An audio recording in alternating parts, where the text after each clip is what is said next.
इसको जाट वर्सेस जो है राजपूत करने की कोशिश कर रहे हैं, जबकि लोग ये भूल रहे हैं कि यहाँ 36 बिरादरी के लोग हैं जो इस पहलवानों के समर्थन में हैं। यहाँ राजपूत समाज के भी लोग आए हुए हैं। जहाँ सिख पैर बढ़ा देते हैं ना, उसे पीछे ही नहीं करते। अड़े सो चढ़े सन परे सो तरह, जो हमारे रास्ते में अड़ता है ना तो हम उसको झाड़ देते हैं। जो माफी मांग लेता है तो हम उसको माफ कर देते हैं। हमारे रास्ते में जो आता है उसको हमारे सामने झुकना ही पड़ता है। ये प्रत्यक्ष है। अब इसके लिए प्रमाण की आवश्यकता हो तो इतिहास पढ़ ला भाई कोई। नमस्कार, आप देख रहे हैं तो जनता लाइव। मैं हूं आपके साथ नलिनी और इस वक्त मैं मौजूद हूं दिल्ली के जंतर मंतर पर। आज धरने का 17वां दिन है और मेरे साथ बातचीत करने के लिए अरुणेश यादव जी मौजूद हैं, जो कि एक सोशल एक्टिविस्ट भी हैं। सर, जिस तरीके की तस्वीरें जंतर मंतर से आ रही हैं, अब इस आंदोलन को बोला जा रहा है कि किसानों ने हाईजैक कर लिया है, क्या कहना चाहेंगे आप इस पर? ये बीजेपी के लोग ही बोल रहे हैं। पहले बीजेपी के जो लोग थे वो ये कह रहे थे कि साहब ये हरियाणा के एक अखाड़े का आंदोलन है, इसमें जो है वो सिर्फ वो लोग हैं जो ओलंपिक क्वालिफाई नहीं कर पा रहे हैं, इस वजह से बृजभूषण के ऊपर अटैक कर रहे हैं। अब ये लोग कह रहे हैं कि साहब किसानों ने हाईजैक कर लिया इस आंदोलन एक को, परिवार का आंदोलन है। हाँ, कुछ दिनों बाद ये लोग इसमें कुछ और नया पॉइंट निकाल के लाएंगे, जबकि हकीकत ये है कि ये आंदोलन जो है अब देशव्यापी आंदोलन हो चुका है। इसमें आप समझिए कि लगभग सारी खापें आ रही हैं। संयुक्त किसान मोर्चा के जितने संगठन हैं उन्होंने इसको समर्थन दे दिया है। इसके साथ तमाम जो विरोधी पार्टियां हैं, चाहे वो कांग्रेस हो, आम आदमी पार्टी हो, राष्ट्र लोकदल हो, इस तरह की जो तमाम राजनीतिक पार्टियां हैं उन्होंने भी इस आंदोलन को समर्थन दे दिया है। तो अपने आप में ये आंदोलन बहुत मजबूत हो चुका है और इस आंदोलन की बातें अब पूरे देश में होने लगी है। इसी वजह से बीजेपी डर के और खतरे में अपने आप को महसूस करके इस आंदोलन को बदनाम करने की कोशिश कर रही है। क्यों डरेगी सर? उसको डरने की क्या जरूरत है? क्योंकि किसान आंदोलन में जिस तरीके का रिजल्ट रहा, आप देखिए, किसान आंदोलन में भी कहा गया था साहब खालिस्तानियों का आंदोलन है, सिखों का आंदोलन है, देशद्रोहियों का आंदोलन भी तो कहा जा रहा है, जाटों का आंदोलन है, एक परिवार का आंदोलन है। सवाल यही है ना कि अगर आप सरकार से सवाल करेंगे, आप सरकार पे जो है सवाल उठाएंगे, आप ये कहेंगे कि सरकार ने हमारे खिलाफ गलत काम किया है, तो सरकार के जो लोग हैं, जो बीजेपी आईटी सेल के लोग हैं, जो ट्रोलर्स हैं, वो फिर बदनाम करने की कोशिश करते हैं। वहाँ भी रात में किसानों के ऊपर अटैक हुआ, यहाँ रात में पहलवानों के ऊपर अटैक हुआ। वहाँ तमाम बॉर्डर पे मजबूत बैरिकेड किए गए, यहाँ भी आप देखिए बैरिकेडिंग को जो है बेल्ट कर दिया गया और हजारों की संख्या में सुरक्षा कर्मी यहाँ आ गए हैं। तो उसी तरीके का एक मूवमेंट बीजेपी यहाँ बनाना चाह रही है, लेकिन बीजेपी एक बात ये भूल रही है कि ये पहलवान है, ये किसानों के बच्चे हैं। बीजेपी क्यों बनाना चाहेगी उस तरीके का मूवमेंट? बीजेपी तो खुद एक नारा देती है कि बेटियों को बचाओ, बेटियों को पढ़ाओ। प्रधानमंत्री खुद भी ये नारा देते हैं, तो बीजेपी क्यों चाहेगी? प्रधानमंत्री जी की कथनी करनी में फर्क है। अगर प्रधानमंत्री जी को विनेश फोगाट की चिंता होती, जैसा कि वो कहते हैं कि ये मेरे परिवार की लड़की है, तो प्रधानमंत्री जी ने अब तक बुला लिया होता। और दूसरी बात मुझे लगती है कि जो बीजेपी के नेता हैं, चाहे वो प्रधानमंत्री हो, गृह मंत्री हो, चाहे स्मृति ईरानी हो, इनकी जो पास की नजर है वो बड़ी कमजोर है। इनको दिल्ली में जो बैठे हुए पहलवान है वो नहीं दिखाई दे रहे। इन्हें कर्नाटक में प्रियंका गांधी दिख जाती हैं कि जो कान आवाज पढ़ रही हैं, ठीक है। इन्हें जो है मल्लिकार्जुन खड़गे दिख जाते हैं और मल्लिकार्जुन खड़गे को इनके नेता जो है जान से मारने की धमकी भी दे रहे हैं। तो मतलब दूर की चीज इन्हें बहुत दिख रही है। इन्हें मणिपुर दिख रहा है, मणिपुर में जिस तरीके की हिंसा हो रही है वहां भी कह रहे हैं कि साहब विपक्ष ने करवाई है।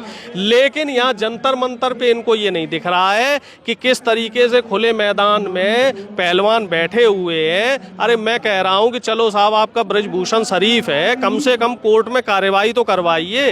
जिस प्रकार से खिलाड़ियों को समर्थन मिल रहा है, हमने देखा है कि उसी प्रकार से बृजभूषण शरण सिंह के भी समर्थन में आज 2500 लोगों का जो जत्था है वो हापुड़ में इकट्ठा हुआ। वो चंद लोग, जनसभाएं हो रही हैं, करणी सेना के लोग हैं, वो जाति विशेष का एक संगठन है और इस आंदोलन को जाति आंदोलन बनाने की कोशिश की जा रही है।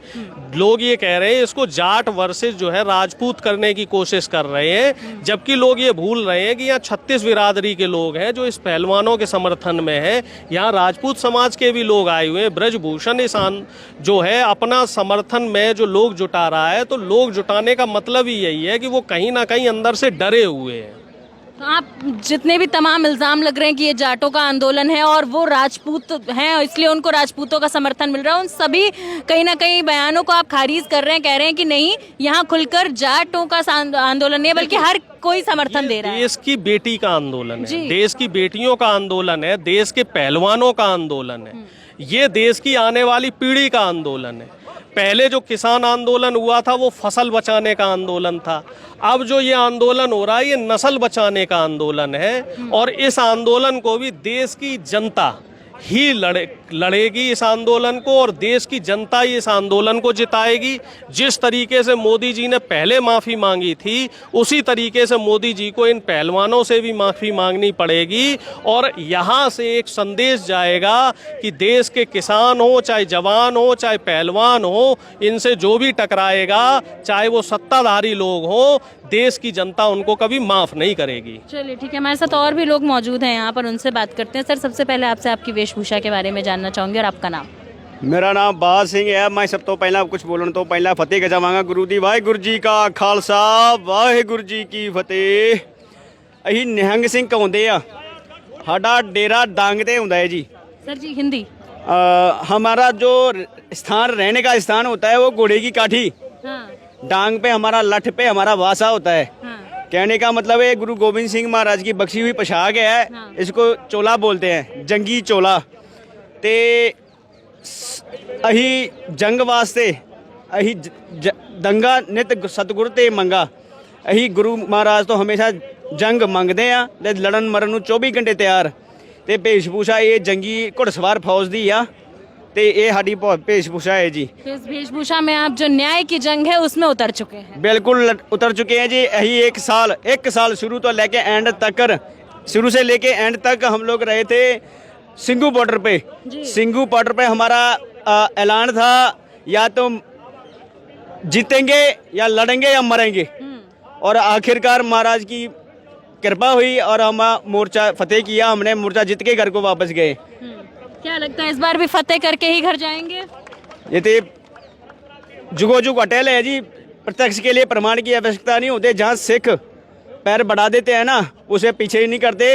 अड़े सो चढ़े सरन परे सो तरह, जो हमारे रास्ते में अड़ता है ना तो हम उसको झाड़ देते हैं, जो माफ़ी मांग लेता है तो हम उसको माफ़ कर देते हैं। हमारे रास्ते में जो आता है उसको हमारे सामने झुकना ही पड़ता है। ये प्रत्यक्ष है। अब इसके लिए प्रमाण की आवश्यकता हो तो इतिहास पढ़ ला भाई कोई। आप कह रहे हैं कि प्रत्यक्ष के लिए प्रमाण की जरूरत नहीं होती है। जब बेटियों ने यौन उत्पीड़न का आरोप लगाया तो अब पुलिस कह रही है कि उनको जो है पहले गिरफ्तारी से पहले जो पूरी तमाम जांच हो रही है उसके लिए प्रत्यक्ष देना पड़ेगा, सबूत देने पड़ेंगे कि वाकई यौन उत्पीड़न हुआ है कि नहीं।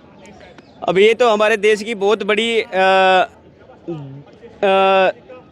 दर्दनीय स्थिति है कि हमेशा, ये पहला केस नहीं है, इससे पहले भी कई बार हो गया ऐसा। अपने आप को हिंदू कहते हैं और हिंदू बहन बेटियों को अगर बलात्कार जैसी कोई स्थिति बनती है तो रात के समय में उसको पेट्रोल डीजल डाल के आग लगा के उसको जला देते हैं। ये हिंदू मर्यादा है, हिंदू संस्कृति है। एक अछूत जाति की, वाल्मीकि समाज की जाति की लड़की को ऐसे आग, मिट्टी का तेल डाल के जला दिया गया। फिर कल परसों फिर जल्दी में करैनी गांव में एक जाटव समाज की लड़की के साथ बलात्कार हुआ है और उसको भी इसी तरीके से मैटर को दबा दिया गया। और ये अब नया, एक के बाद एक नया, जो इसके समर्थन में है, जो बीजेपी के समर्थन में है, वो आवाज़ आज़ाद है। उनके लिए कोई कानून नहीं, कोई नियम नहीं, कोई रेगुलेशंस नहीं, वो आज़ाद है। और जो इनके खिलाफ है वो, तुम चाहे अगर अपने पैसे से तुम किसी को कोई दान भी करते हो तो वो बोलते हैं पैसा कहाँ से आया है। तो ये हमारे देश की बहुत दर्दनीय स्थिति है। तो इसके बारे में सोचना पड़ेगा और जनता को जागरूक होना पड़ेगा। अगर जागरूक जनता नहीं हुई तो फिर एक दिन वो खुद शिकार होंगे जो इसके बारे में नहीं सोचते हैं। सर, आप कहाँ से आए समर्थन देने? मैं पंजाब सुरसिंह पिंड सुरसिंह तरन तारण तो वो जन्म स्थान मेरा। फिलहाल पंजाब से मैं गया था इधर, अपने मेरी ज़मीन है जी, जिला अलीगढ़। तो कुल मिलाकर आप पंजाब से आए हैं। तो जो लोग कह रहे हैं कि यहाँ सिर्फ हरियाणा वाले समर्थन दे रहे हैं, ऐसा नहीं है। देश के अलग अलग कोने से लोग जो हैं, रेसलर्स जो हैं, इन बच्चों को, इन तमाम जो रेसलर्स को है वो अपना समर्थन देने आ रहे हैं। सिर्फ हरियाणा का आंदोलन नहीं है। जिस तरीके से कहा जा रहा है कि सिर्फ जाटों का आंदोलन है, क्या ये सिर्फ जाटों का आंदोलन है?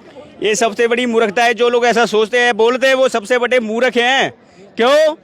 क्योंकि गुरबानी में दर्ज है, मावा तियां भैणा साझियां, माँ बहन बेटी साझी है, वो मेरी हो या आपकी हो या किसी और की, माँ बहन बेटी साझी है। ये लोगों की गलत सोच है कि ये हरियाणा का है कि पंजाब का है या राजस्थान का है। नहीं नहीं, ये साझा है। और जैसे जैसे खबर फैलेगी, लोग पूरे भारतवर्ष से यहाँ इकट्ठे होंगे। जब तक इस बेटी को, इस बहन को न्याय नहीं मिल जाता, हमको अगर हमारी जरूरत पड़ी तो हम अपनी जान पे भी खेलने को तैयार हैं। हम क्षत्रिय के पूते हैं ही, अपने बचन मुँह से जो करते हैं पूरे करते हैं। इतिहास गवाह इस बात का। इस बेटी के लिए जियो जान सारा कुछ कुर्बान है। जहाँ तक बोलोगे वहाँ तक चलेंगे आपके साथ में। तो आपने देखा भाई साहब से हमारी बातचीत हुई और इनका साफ कहना है कि इनका समर्थन जो है पहलवानों के साथ है। तो अब जो है निहंग सिखों का भी समर्थन जो है इन पहलवानों के साथ है और इनका कहना है कि आखिरी तक समर्थन देंगे जब तक धरना काबिज है, जब तक न्याय नहीं मिल जाता। तो फिलहाल के लिए इस रिपोर्ट में बस इतना ही। ऐसी खबरों के लिए देखते रहिए द जनता लाइव।